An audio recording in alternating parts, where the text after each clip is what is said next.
Good morning everybody. Let's start the class. If you are new to the channel, please subscribe it and join the Telegram channel. The name is VBI Spoken. There I'll send you the vocabulary and the article that we are going to do today. So let's see the first word. The first word is vociferous. Vociferous का मतलब होता है आप अपनी बात को बहुत तेज और चिल्ला कर आप अपनी बात को बोल रहे हैं.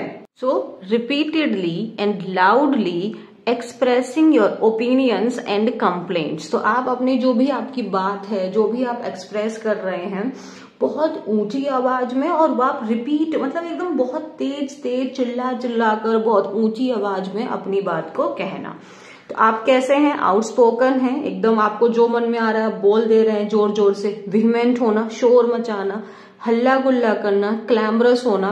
वोकल का मतलब एक तो ये भी होता है अपनी बात को कहना भी वोकल होता है. जैसे कि आपको वोकल होना चाहिए, मीन्स अपनी बात को रखना आना चाहिए, यू शुड बी वोकल. और दूसरा वॉसिफेरस भी हो सकता है. नॉइसी हो, ब्लेटेंट हो. ब्लेटेंट का मतलब एकदम क्लियर रूप से आपको जो दिक्कत है एकदम आपने वॉसिफेरसली क्लियरली आपने अपनी बात को एक्सप्रेस कर दिया. कि जो आपके हस्बैंड है ना, उसको जरूरत है किस चीज के होने की? वॉसिफेरस होने की अपने डिफेंस में. तो अपने बचाव में तो उनको वॉसिफेरस होने की जरूरत है, मतलब अपनी बात को एक्सप्रेस उनको जोर से करना पड़ेगा. नेक्स्ट वर्ड है हमारा टेम्प डाउन. टेम्प डाउन ये फ्रेजल वर्ब हो गया. इसका मतलब होता है किसी चीज को कम करना, रिड्यूस करना उसको. तो वो चीज मात्रा हो सकती है, लेवल, साइज, या किसी चीज की इंपॉर्टेंस है उसको रिड्यूस करना. तो आप सिंपली क्या याद रखेंगे? रिड्यूस. टेम्प डाउन का मतलब रिड्यूस हो गया. ये एक नया शब्द हम आज कर रहे हैं, ठीक है. बाकी तो वोकैब आपको रिपीट ही दिखाई देगी. तो टेम्प डाउन का मतलब किसी चीज को रिड्यूस करना. तो उसने क्या कोशिश की कि वो जो र्यूमर्स हैं, जो अफवाहें उड़ रही हैं, उसको वो रिड्यूस कर सके. डन. नेक्स्ट है रिटेलिएटरी. ये भी हमने पहले किया हुआ है. रिटेलिएटरी का मतलब होता है बदले की भावना से, या प्रति आपने गलत किया तो मैं भी आपके साथ गलत करूंगी, ठीक है. सो रिटेलिएटरी मतलब यूज टू डिस्क्राइब. हम ऐसी एक्शंस को डिस्क्राइब करने के लिए यूज करते हैं जिसका मकसद ही होता है दूसरे को नुकसान पहुंचाना. कौन दूसरा? जिसने ऑलरेडी कुछ गलत किया है हमारे साथ में, तो उसको बोलते हैं रिटेलिएटरी. रिटेलिएटरी क्या हो गया? आपने मेरे साथ गलत किया तो अब मेरे अंदर भी गुस्सा है, मेरे अंदर है, तो जैसे बदला लेना कहते हैं, तो वो भी रिटेलिएटरी हो गया ना, बदला लेना. तो बदला क्या हो गया? गलत कर रहे हो तो हम भी गलत करेंगे आपके साथ.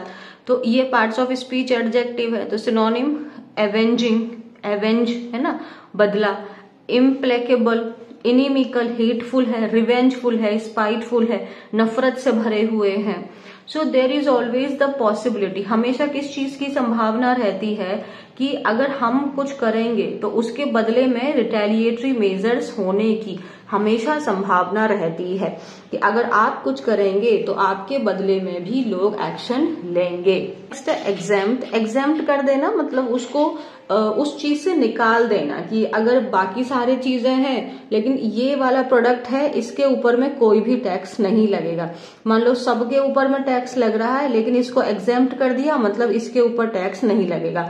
जैसे मान लो कि 10 साल तक के बच्चे हैं, वो एग्जेम्प्ट हैं बस टिकट लेने से, कि उनको बस टिकट नहीं लेनी है, तो उसको एक्सक्यूज कर दिया, उसको फ्री कर दिया, है ना.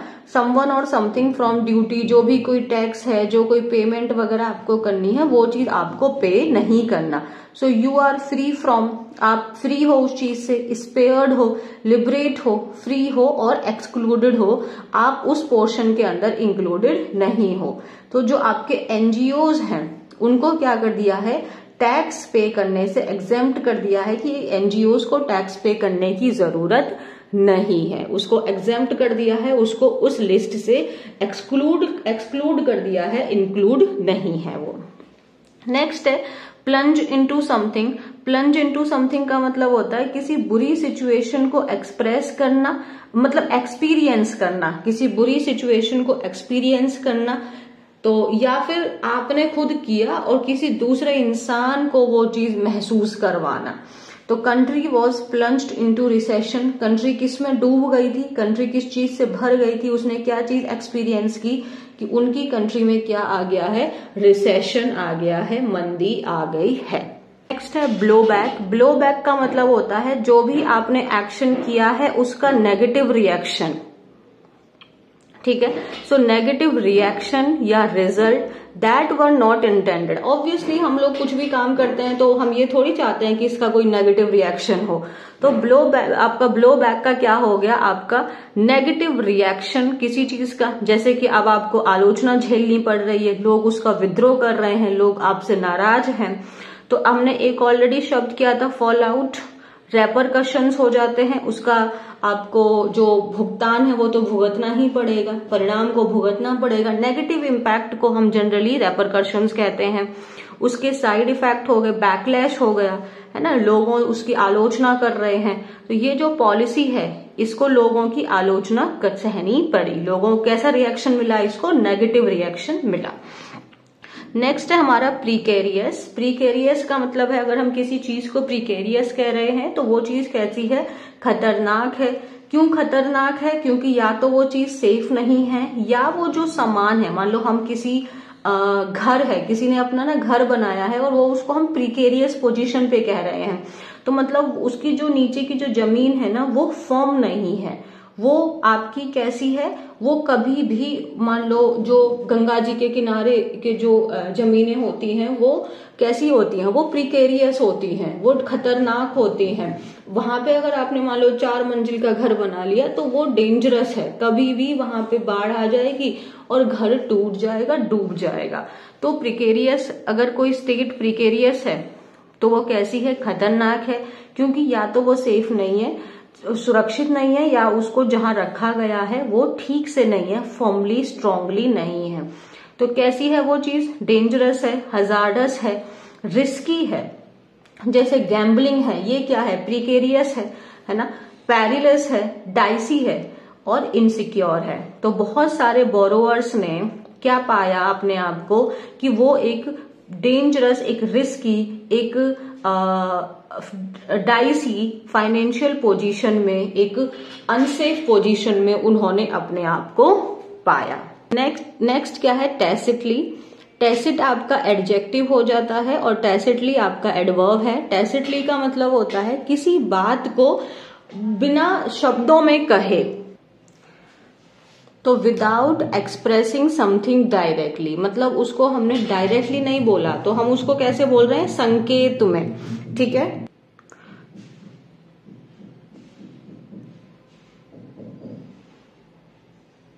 तो टैसिटली क्या हो गया, बिना शब्दों का प्रयोग करें, हम उसको इशारों में अपनी बात को कह रहे हैं।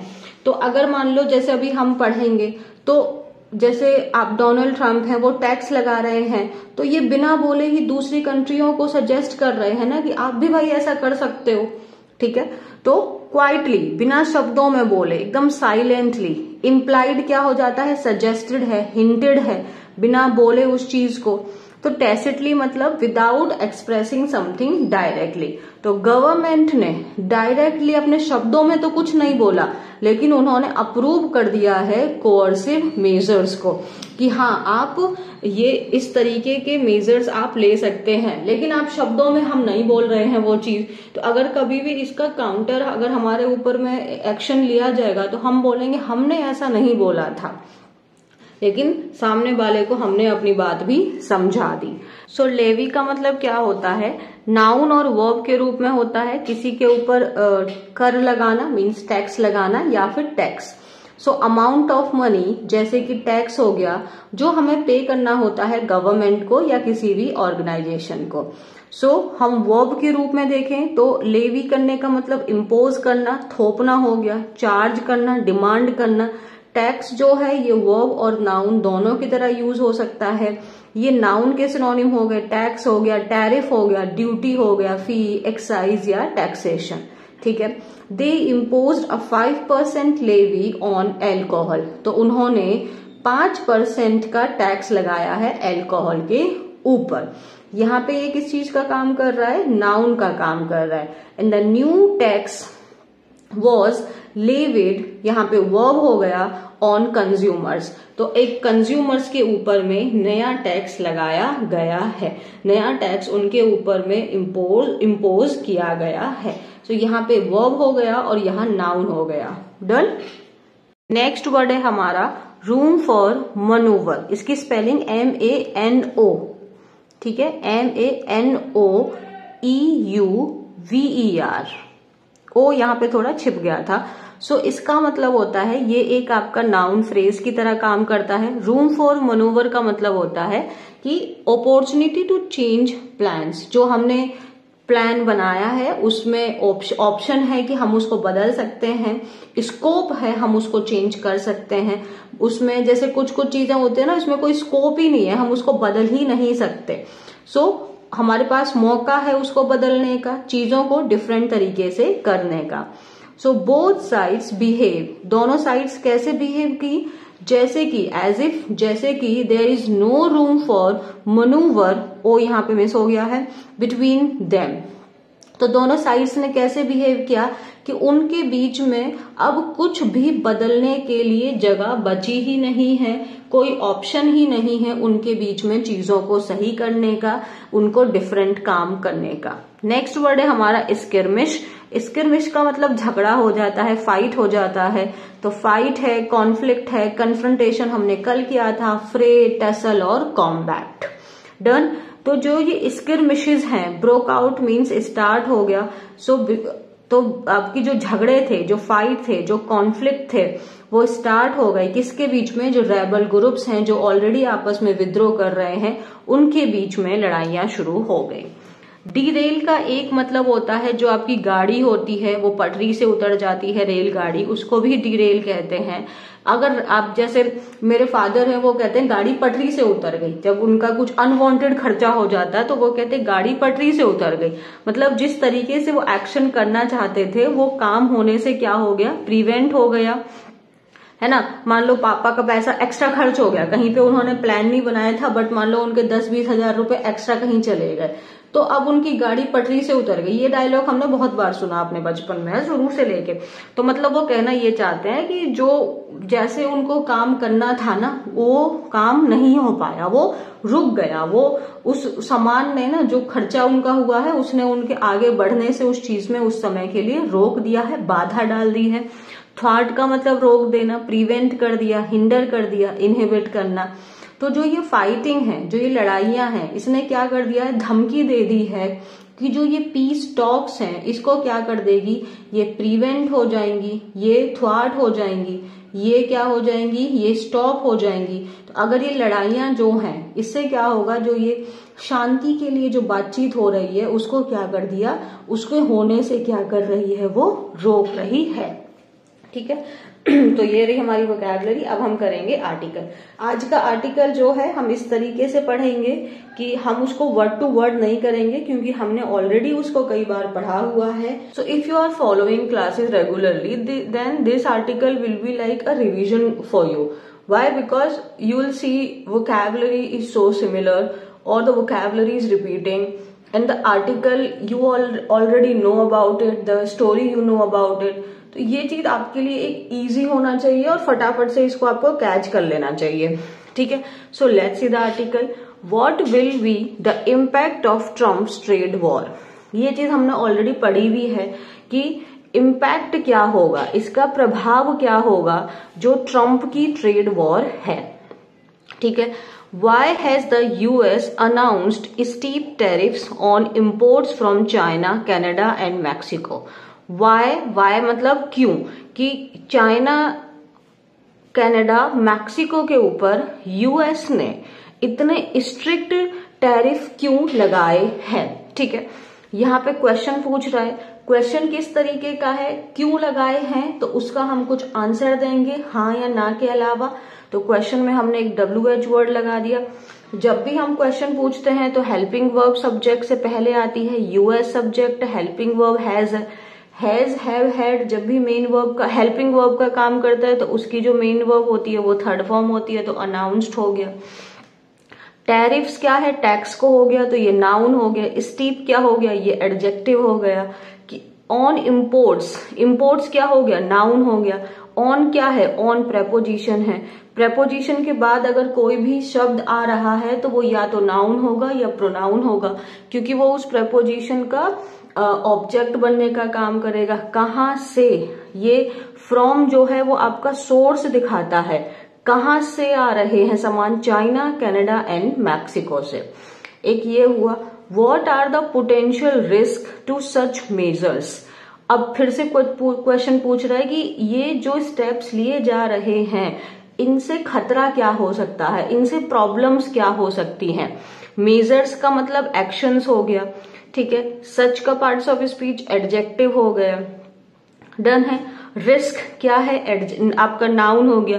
पोटेंशियल क्या है, एडजेक्टिव हो गया। आर्टिकल द जो है वो रिस्क के लिए आया है, ठीक है ना, डन। अच्छा, ये जो आर है यहाँ पे आर हेल्पिंग वर्ब का काम कर रहा है कि मेन वर्ब का काम कर रहा है, ये आप मुझे बताइए। How will it affect world trade. Affect जो है जैसे ए अफेक्ट होता है और एक है इफेक्ट, तो अफेक्ट क्या है आपका, ये आपका जनरली वर्ब का काम करता है, तो इसका मतलब होता है इम्पैक्ट, किसी चीज का प्रभाव। तो how will it impact, how will it impact, तो अफेक्ट जो है वो इम्पैक्ट हो गया कि ये कैसे प्रभाव डालेगा, है ना।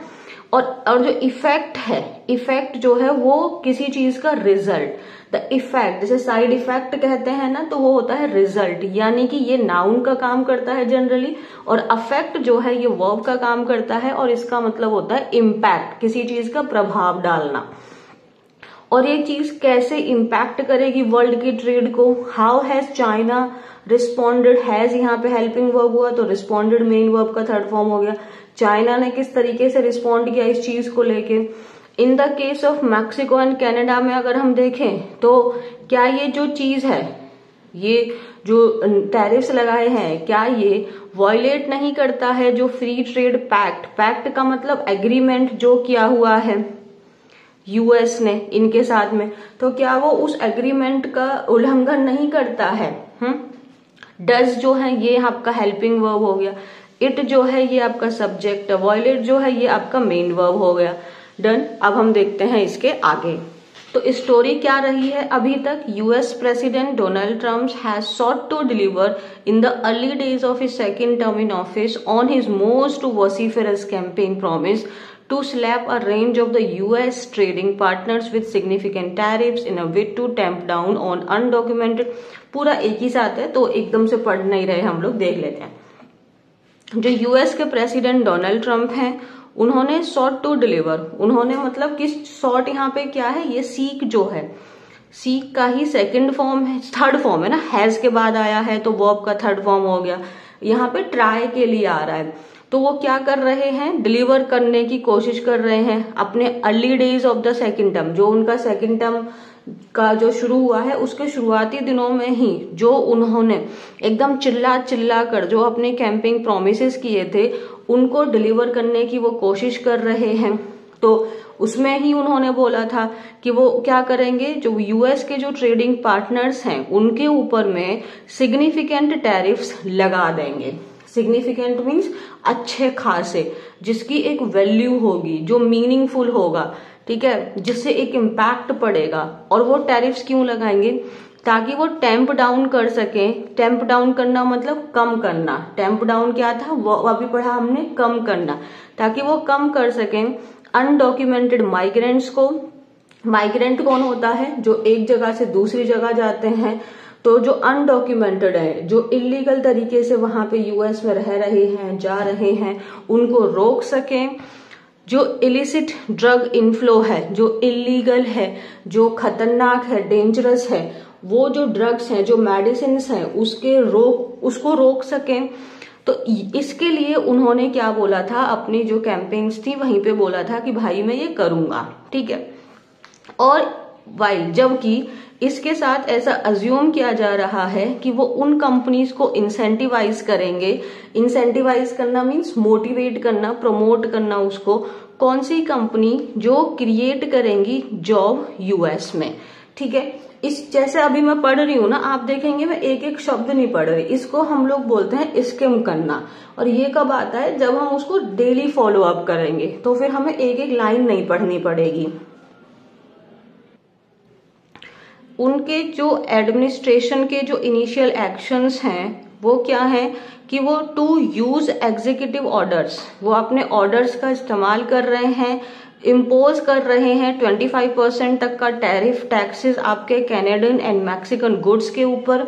गुड्स नाउन है, ये सामान की बात कर रहा है, वो 25% टैरिफ लगा रहे हैं कैनेडियन और मैक्सिकन गुड्स के ऊपर।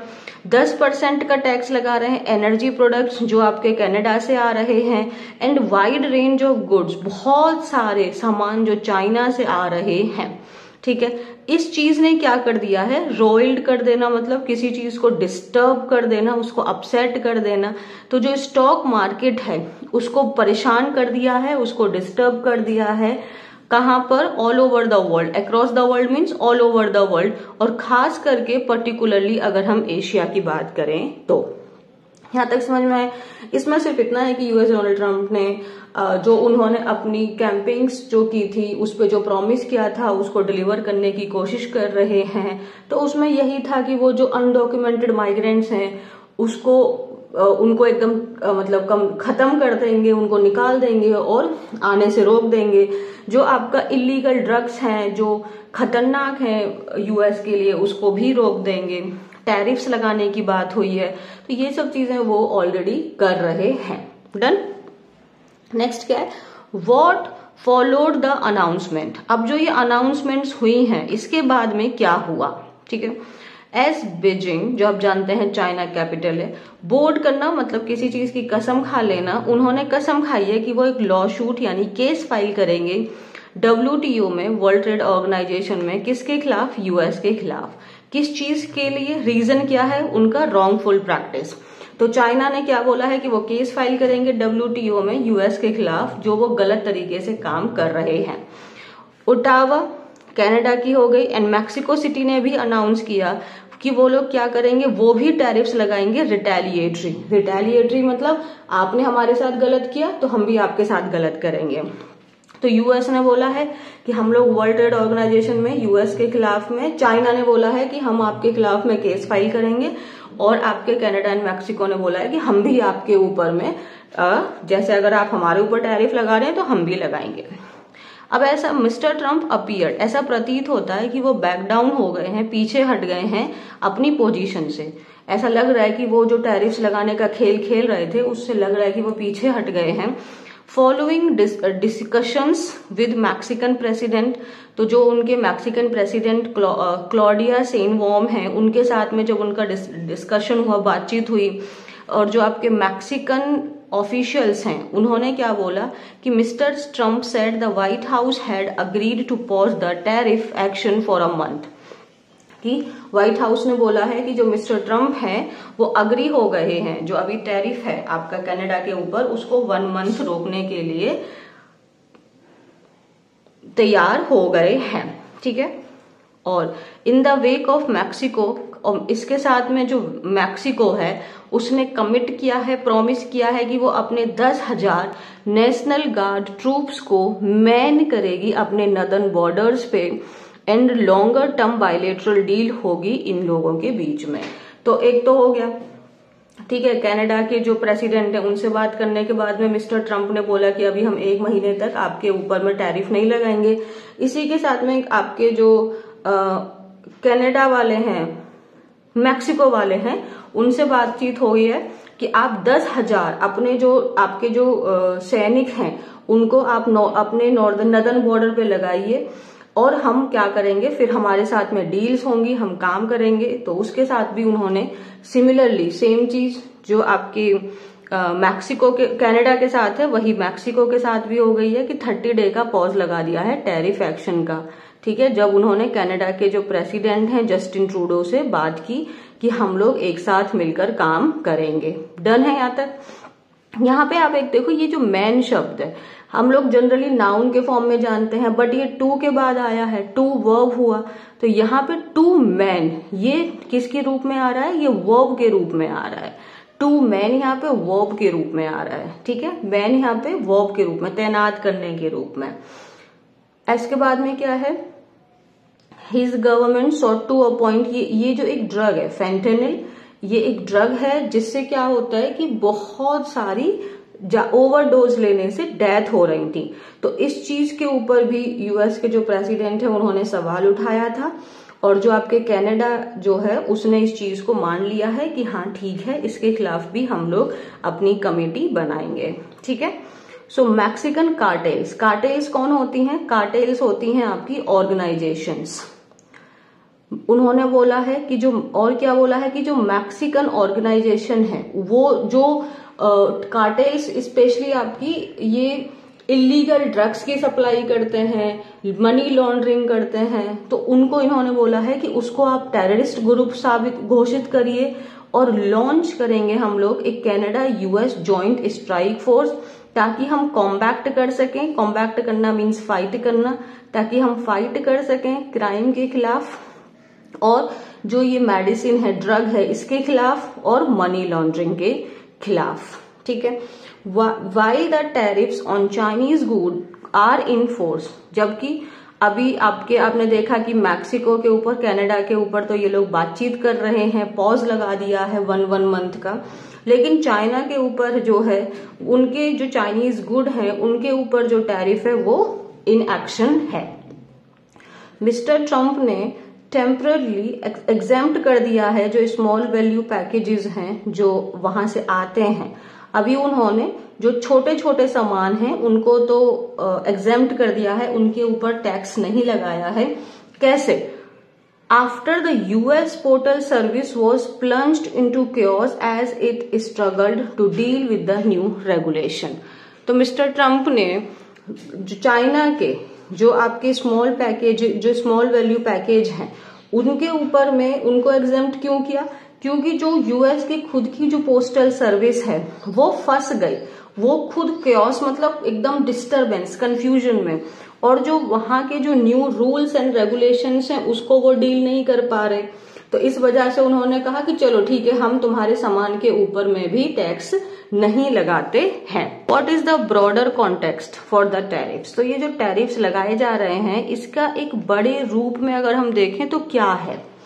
Although in the traditional macro economic policy context, मतलब अगर हम नॉर्मली ट्रेडिशनली देखें तो टैरिफ्स कैसे लगाए जाते थे? रेक्टिफाई करना मींस करेक्ट करना जो ट्रेड इम्बैलेंस हुआ है, आर्टिफिशियल प्राइस बैरियर। ठीक है, ताकि ये चीज हमने ऑलरेडी पढ़ा था कि अगर एक कंपनी है वो अगर दूसरी कंपनी से बाहर से ही सामान को अपना लेते रहेंगे तो इससे क्या होगा, जो आपकी नेशनल कंपनी है, जो आपकी होम इंडस्ट्रीज हैं, उनके ऊपर में बहुत नेगेटिव इम्पैक्ट पड़ेगा, क्योंकि उनका सामान नहीं लोग खरीद रहे हैं, बाहर से आप सस्ते में सामान खरीद ले रहे हो, तो फिर होम इंडस्ट्रीज को नेगेटिव इम्पैक्ट पड़ेगा।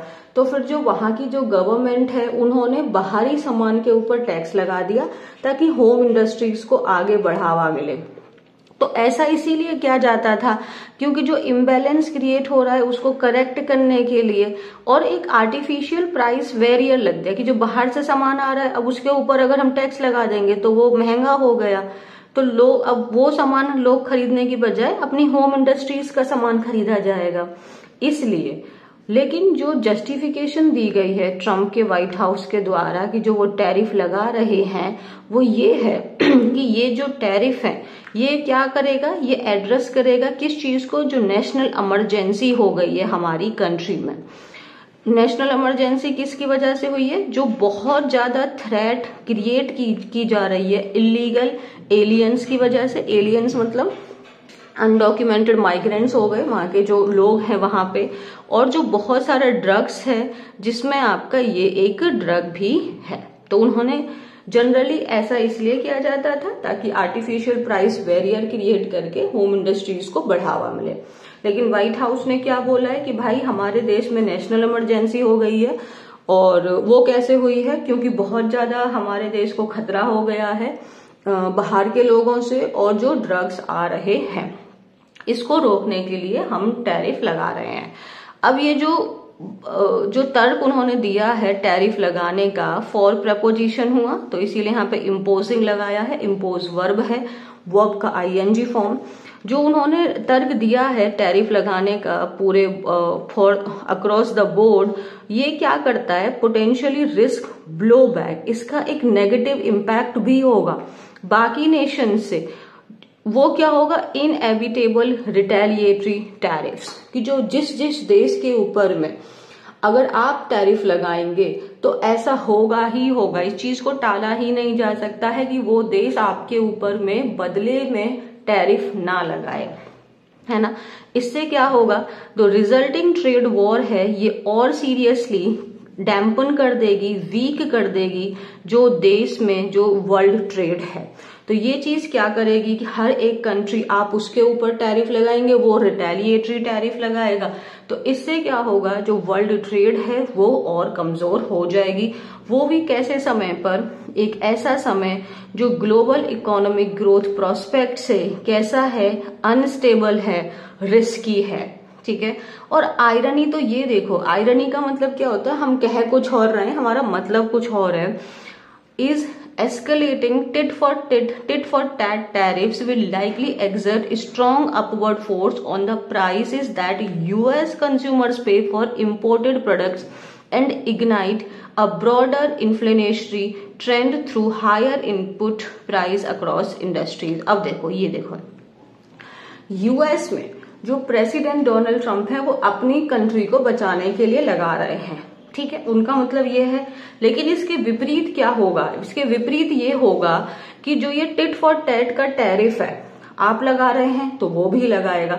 तो इससे क्या होगा, इससे क्या होगा कि जो अब देखो, जो यूएस से जो आपका क्या आ रहा है, इनपुट प्राइस है, मतलब जो दूसरी आप अपनी कंट्री में सब तो सामान तो आप मान लो बना लोगे, बट उसके कुछ रॉ प्रोडक्ट्स आप बाहर से ला रहे हो, उसके ऊपर आपने टैक्स लगा दिया है, ये सामान महंगा हो गया, तो ऑटोमेटिकली जो इसका फाइनल प्रोडक्ट होगा वो भी महंगा होगा।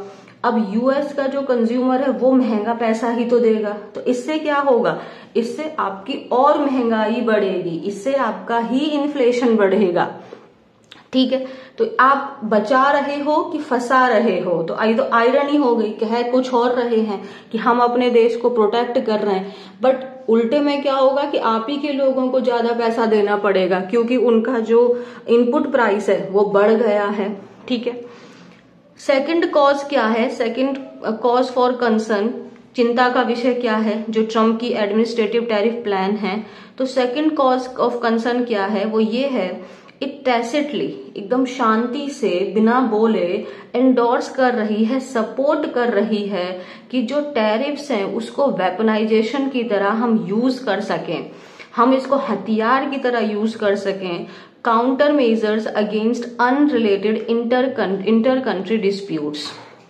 कि एक तो ये हो गया कि एक तो क्या हो गया कि जो ये प्राइस पे जो हर बात पर टैरिफ्स लगाए जा रहे हैं तो कंट्री का ही इन्फ्लेशन बढ़ेगा, पहला हुआ।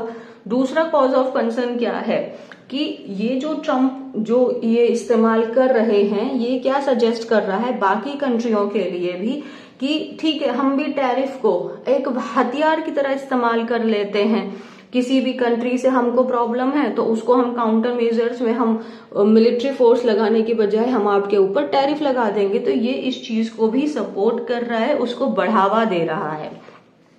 इन दिस केस, इस केस में the inflow of unsanctioned migration and illegal drugs rather than rely on traditional law enforcement activity to ensure less porous border.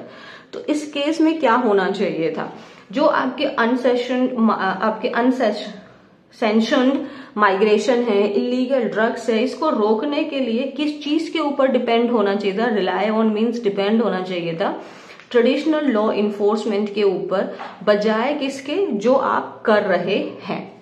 How have Mexico and Canada responded. अब ये तो चाइना का हमने मतलब अभी तो हमने देखा कि इसका इम्पैक्ट क्या हो रहा है।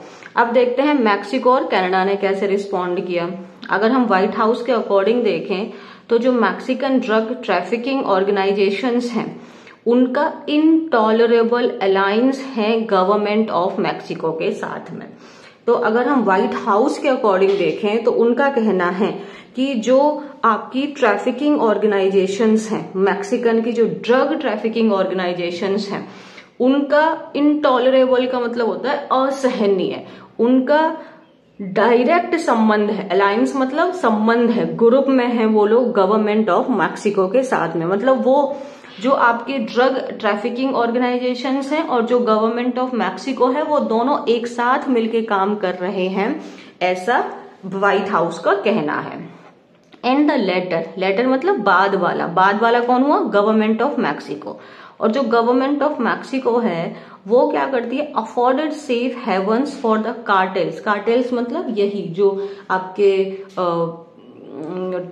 ट्रैफिकिंग ऑर्गेनाइजेशंस हैं। तो जो गवर्नमेंट ऑफ मैक्सिको है उसने क्या किया है? Afforded safe havens for the cartels to engage in the manufacturing and transportation of dangerous narcotics which collectively have led to the overdose death of hundreds of thousands of American victims. आगे क्या बोला है? पहला बोला है कि जो Mexican government है और उसके साथ में जो ड्रग ट्रैफिकिंग ऑर्गेनाइजेशन है वो एक साथ मिलकर काम कर रहे हैं।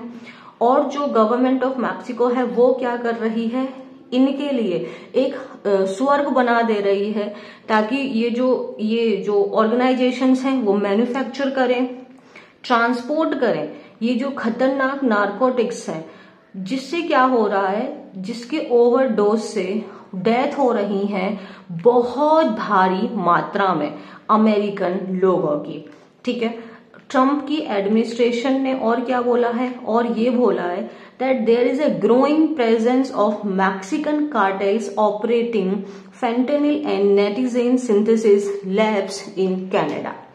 और क्या बोला है कि मैक्सिकन की जो ये इलीगल ऑर्गेनाइजेशंस हैं, जिनको उन्होंने बोला है कि आप इन्हें टेररिस्ट की तरह घोषित करिए, उनके लिए बोला है कि ये बहुत भारी मात्रा में बढ़ रही हैं। कहाँ पे? कनाडा में। ठीक है, with a recent study recognizing Canada's heightened domestic production of fentanyl and its growing footprint with international narcotics distribution। तो एक रिसेंट स्टडी है जो ये पहचान रही है, जो ये बोल रही है कि कनाडा का जो है जो डोमेस्टिक प्रोडक्शन है इस ड्रग को लेके वो बढ़ रहा है।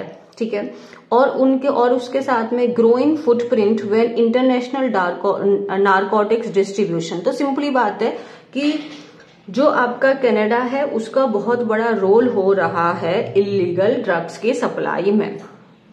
और ये जो फैक्ट्स हैं अकॉर्डिंग टू मिस्टर ट्रम्प की एडमिनिस्ट्रेशन के अकॉर्डिंग अगर हम देखें तो ये जो फैक्ट्स हैं, ये सब्जेक्ट हुआ, फैक्ट ये सजेस्ट करते हैं कि ये जो अलायंस है ये क्या है? ये खतरा पैदा कर रही है national security of the US.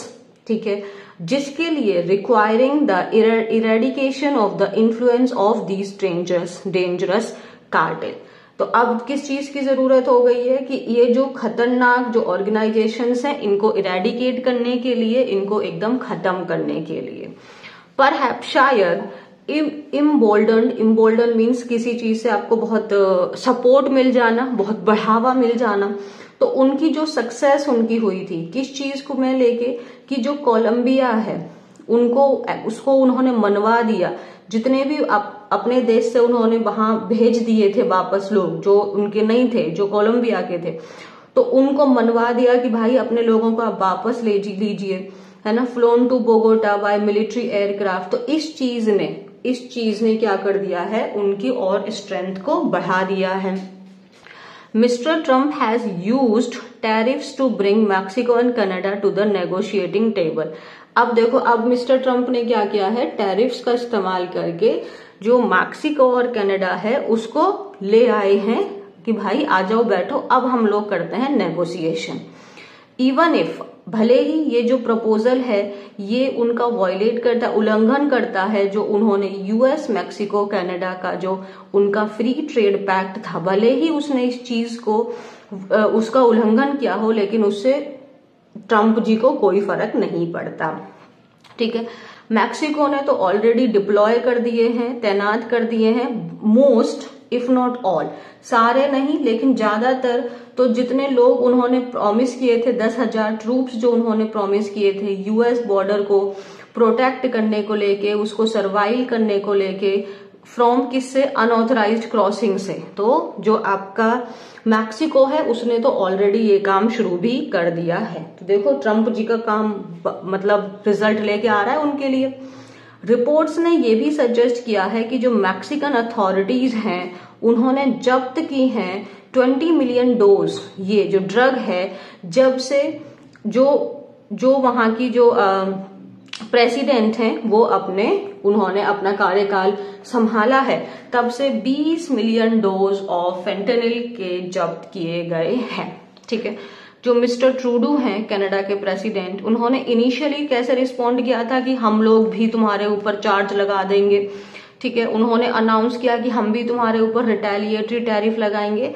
106 billion trade जो इंपोर्ट होता है फ्रॉम द यूएस, तो यूएस से जितना भी सामान आता है हम उस सब के ऊपर में, आपके सामान के ऊपर में टैरिफ लगा देंगे। इनिशियली तो उन्होंने भी ऐसे रिस्पॉन्ड किया था आपके मिस्टर ट्रूडो ने, लेकिन बाद में क्या हुआ, despite reportedly being told that Canada could avoid tariffs by becoming the 51st member of the US.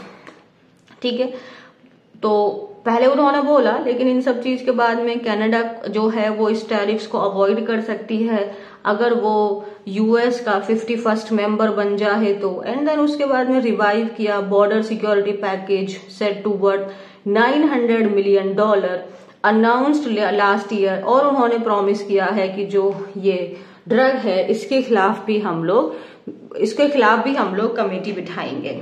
तो वो भी अपनी नेगोशिएशन पे आ गए। मैक्सिको भी नेगोशिएशन पे आ गया। मैक्सिको ने बोला कि ठीक है भाई, आप चाहते हो कि इतने सारे लोग हम वहां पे तैनात करें तो हम कर देते हैं। कनाडा ने बोला ठीक है भाई, अगर इसके खिलाफ तुमको प्रॉब्लम है तो हम यहाँ से इनको कर देंगे, ये कार्टेल्स को हम ठीक है टेररिस्ट घोषित कर देंगे। तो जो मिस्टर ट्रम्प चाहते थे, लग रहा है कि वैसा ही हो रहा है।